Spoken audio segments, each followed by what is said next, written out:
Mr. Vitrenko, Ukraine, its government, would like the West to cut itself off from Russian energy. Why doesn't Ukraine simply say, enough? Why is Ukraine still allowing Russian gas to transit its country?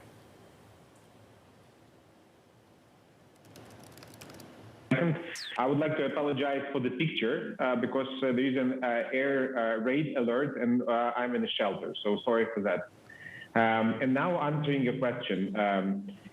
The question of the transit through Ukraine to Europe is a very sensitive one, and it's being discussed at the highest political level and not just in Ukraine. So currently the decision is that as soon as technically possible, we continue transiting Russian gas. Yuriy, can you speak to us a little bit about the capacity of those flows? We know that Ukraine the flows from Russia through Ukraine have actually increased since this conflict began. Can you speak to us a little bit about the capacity and also how Russia is actually getting paid here? Yes, we have enough of capacity. In fact, Russia is using currently only about 1/3 of the available capacity to transit gas through Ukraine. It increased even before the war for different reasons, and currently they're just using the contracted capacity. We also understand that as soon as gas continues to flow through Ukraine, it's not just a matter of some payments that Russia is making and we're getting this money, but it's more about at least some deterrent in terms of protection of our infrastructure, that they won't bomb the very infrastructure that they're using themselves to sell their gas in Europe. Sorry, can I just be clear here? So the Russians, Mr. Vitrenko, are paying you for that transit.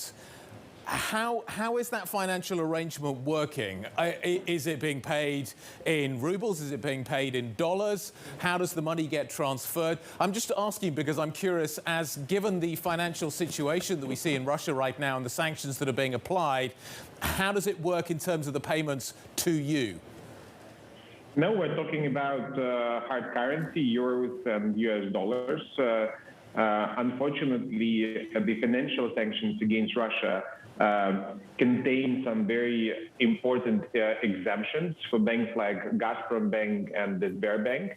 So that is why major Russian companies can still use their account in the West to get money for the exports of oil and gas.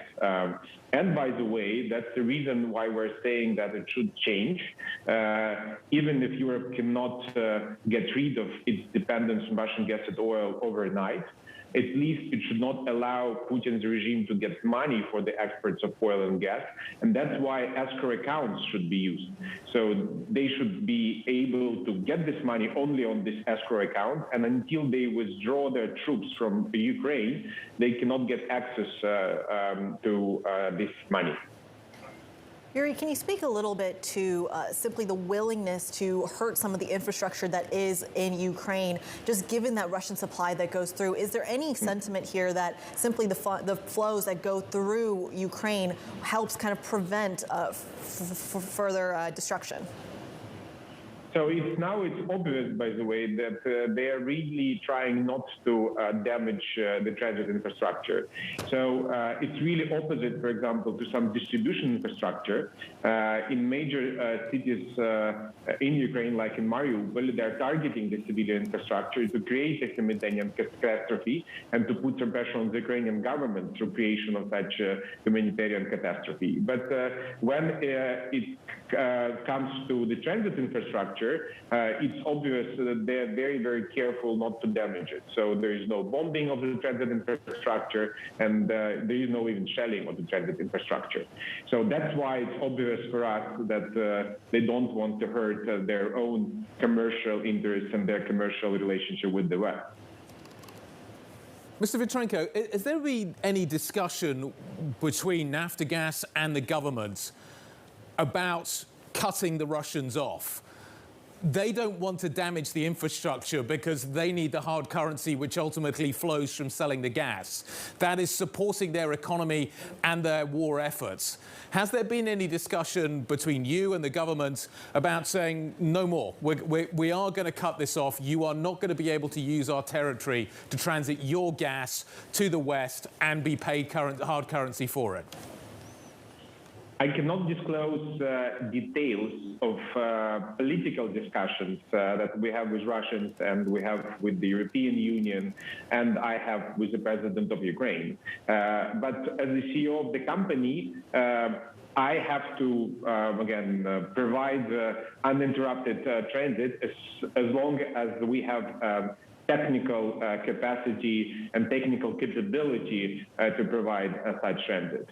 That's our position. So again, politics is the most important thing in this kind of decision making, of course, but at the same time, since it's a very politically sensitive question, I cannot now tell you what this decision making is about. Mr. Vitrenko, Russia, it looks like, has entered 2 compressor stations in Ukraine, I believe 2 of the 4 that essentially transport some of that gas to Europe. Can you speak a little bit about the situation there? What's the update? Yes, Russian troops entered now already 3 compressor stations in eastern Ukraine. They harassed our personnel and they tried to intervene. We warned Gazprom that it creates some technical risks and maybe it will cause, again, some interruptions of transit. After that, Russian troops started to behave differently, but they're still around. So the situation is far from being normal because people are still blocked on some of these compressor stations. Russians are still trying to intervene, but at least there is no physical damage, and at least they're trying to be careful in terms of what they're doing there. Yeah. Mr. Vitrenko, so you are still in control of all of the necessary infrastructure in terms of piping gas from Russia into Europe. Naftogaz is still in control of that infrastructure?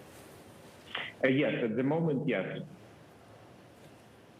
Okay. One final quick question from me. We've seen today Germany talking about signing long-term LNG deals with Qatar, and potentially we could see other countries going down the same route as well.